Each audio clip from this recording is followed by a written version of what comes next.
3 дахь хилцүүлэг орж ирэхдээ анх улсын газраас орж ирсэн тоо нэг ч тоо өөрчлөгдөг байна. Би уг нь байнгын орон дээр хилцэж явах үед асуудал дэвшүүлсэн юм. 5 сарын 1-нд өргөн барьсан төсвийн хүрээний мэдээллийн дараа 7 хоногийн дараа засгийн газраас нөөтийн хууль, хүн амын орлогын албан татврын хуульд өөрчлөлт оруулж орж ирсэн. Тэгээ энэ хүн амын орлогын албан татвараар болвол хөдөлмөрийн үндэсний доод хэмжээ сар бүр хүн амын орлогын албан татвараас 10% чөлөөлөгдөж байгаа. Би ойлгохдоо энэ нэг жилийнх нь үр дагавар нь 850 тэрбум. Хүн амын орлогын албан татварчаас орон нутаг татаас өгнө гэдэг утгаараа нөлөөлөл нь 1.7 их 80 гэж ойлгоод байгаа. Тэгээ энийг та нар энэ төсөөллийг хийхдээ тооцож орж ирсэн юм уу гэдэг асуултанд байнгын орон дээр бол тооцоолоогүй, оруулж ирээгүй, батлагдаагүй хууль байсан учраас тооцоолоогүй гэж хариулж ирсэн. За одоо ингээд тэр хууль өнгөрсөн 7 хоногт улсын хурал хилцэх хийчлээ. Удахгүй мэдээж хилцээд батлах байх. Тэгээ энэ асуудал ерөөсөө дэвшүүлээд үр дүн гарахгүй байна л та. Төсвийн хүрээний мэдээлэл дээр дотоодын нийт бүтээгдэхүүнд эзлэх төсвийн нэгдсэн суурь тэнцлийн нөгөө ашигын 1% байгаа шүү дээ. Хамгийн багадаа 2 байх ёстой гэдэг. Тэгээ хоёрт нь тулгаад ямар ч орон зайгүй оруулаад ирсэн байхгүй юу? Тэгэхээр чи 1.7 их 80-ийн зөвхөн хүн амын орлогын албан татвар дээр шүү. Ийм нөлөөлөл гарах гэж байхад засгийн газраас өөрөөс нь оруулж ирсэн бодлого шүү дээ. Энэ дээр орлого зарлага дээр ямар ч өөрчлөлт гарсангүй. Анх оруулж ирсэн тоонд нь байхгүй гэж байгаа. Яагаад тэр орон зайг та нар одоо бодож 2-3 дахь хилцүүлэг дээр хийхгүй байгаа? Төсвийн байнгын хороо бол эдийн засгийн байнгын хорооны дарганараас асуумаар байна. Бид нар өргөдлийн байнгын хороон дээр нас хилцээд өгсөн санал дээр энэ санал зөвлөлтийг өгсөн. Энийг хилцсэн юм уу? Энэ худлаа холбоод байна шүү дээ. Бид нар одоо гурилын нүдийг юуны нүдийг гурилаар хуурна гэдэгчлэн ямар ч хэрэгжихгүй төсвийн төсөөлөл ингээд батлах гэдэг шүү дээ. Хэрэгжихгүй баталж яад хайрын цаг. Бодит байдлаа эдгээр чи яриад энийг бодлогын хүрээнд энэ төсөв мөнгөнийхөө орлого зарлагыг суур зарлага өөрчилж болдгоо юм уу? Энэ зарлагуудаас хасъя гэдэг энэ тоогоо өөрчилж болдгоо юм уу? Хэрэгжихгүй юм оруулж ирээд бид нар батлах гэдэг ингээд хилцээд байх ямар хэрэг байгаа юм? Тэгээ энийг чин тэр мэргэжлийн байнгын хороо, төсвийн байнгын хороо, эдийн засгийн байнгын хороо нь яагаад энийг хилцдэггүй юм? Худлаа орж ирсэн юмар нь бид нар батлах гэж байгаа юм бол ийм асуудал байна гэдгийг гаргаж ирж байгаа юм бол яагаад энийг хийхгүй байгаа юм? Энэ одоо хэн хариулах ёстой юм? Би энэ хоёр сайдаас бол асууна. Энэ төсвийн байнгын хорын дарга байх шиг байна. Сангийн сайд нь байж ах шиг байна. Засгийн газар нь орж ирсэн бодлого нь ингээ явж хахад төсвийн хүрээн дээр ямар ч одоо ингээд биелэх боломжгүй хуулиа угаасаа зөрчих нь 2% гүйцэж чадахгүй шүү дээ. Яг энэ тоогоор бол энийг өөрчлөхгүй зарлагаа тэгвэл суур зарлагаа багасахгүй орж ирж байгаа бол хэрэгжихгүй. Хэдхэн сарын дараа энэ хууль батлагдаа 2027 онд энэ хэрэгжихгүй хуулиа зөрчсөн юм болно. Ийм хоёрын хооронд юм хийх ямар хэрэг байгаа. Тэгээ энэ дээр хариулт авъя. Яагаад энэ асуудлыг юусоо хилцээгүй юм? За, тэргүүн шадар сайд энэ хоёр хариулъя. За, татврын багц суулын 2027 оны нөлөөлөл нь 300 орчим тэрбум төгрөгийн их усур шаардна. Тэгэхээр төсвийн хүрээний мэдээлэлээр энэ орон зайг бид нар гаргаад өгсөн. Та анхааралтай харуул. Төсвийн хүрээгээр 2027 онд дотоод бүтээгдэхүүн 3% тэнцэх хэмжээний орон зай гаргаад өгсөн. 27 онд дотоод бүтээгдэхүүн хэмжээ 30% гэж тооцсон. Сүүлийн 5 жилийн чинь 33% тэнцүү яваад ирснийг бид 30 болгож буурна. Тэгэхээр энэ 300 тэрбум төгрөгийн татврын багц суулаар гарч байгаа энэ орон зай байгаа.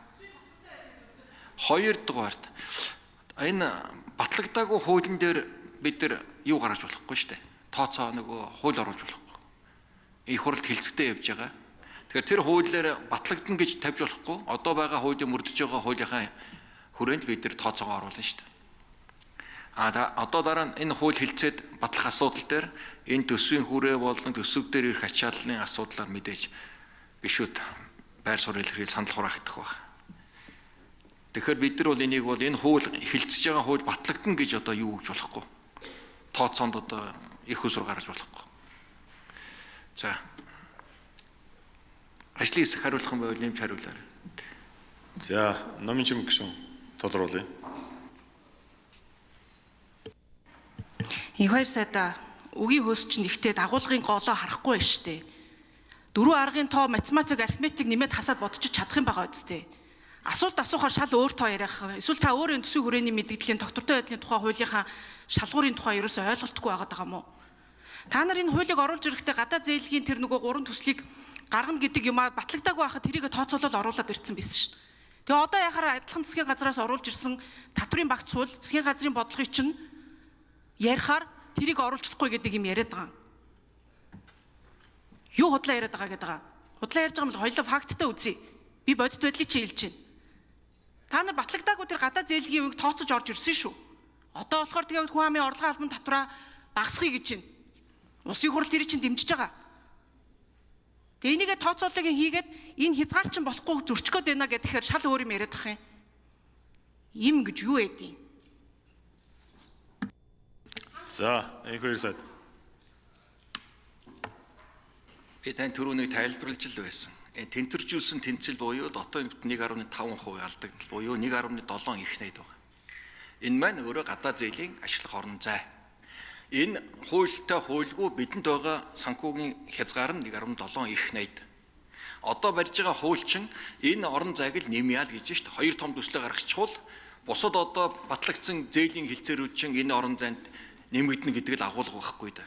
Тэрнээс энэ тэнцвэржүүлсэн тэнцэлтэй холбоотой энэ тооцоогүй оруулаагүй гэж юм болчмгүй юм ярьж болохгүй шүү дээ. Нийгэм харж байгаа шүү дээ. Бид бол энэ төсвийн хүрээ мэдгэл бол яг макро эдийн засгийн гол суурь тонуудаар гаргаж байгаа.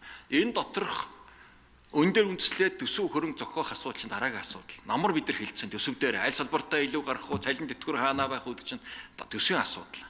Одоо бидний нийт орлого зарлагын боломж энэ тэнцлийнхаа асуудлыг ярьж байна шүү дээ. За, Номинчин гишүүн тодруулъя.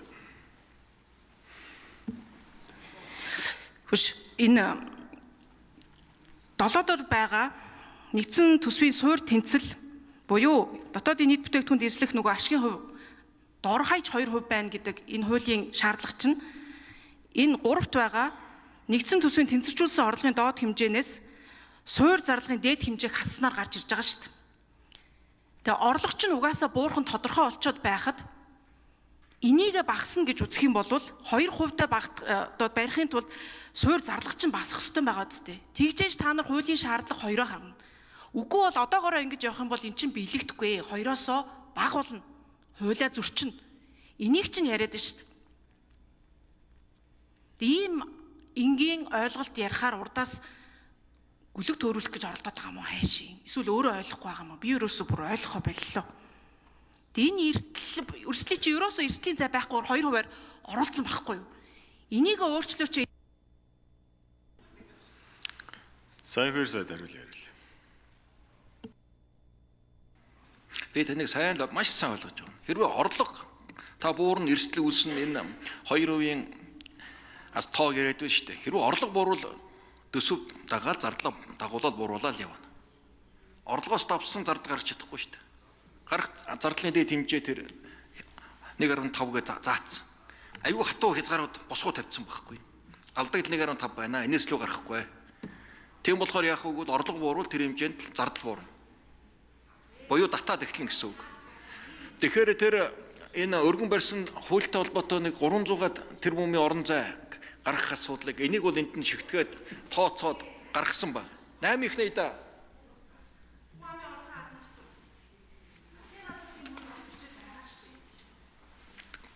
За мэдхгүй би тийм олон их найдын тийм хууль мэдхгүй байна. За,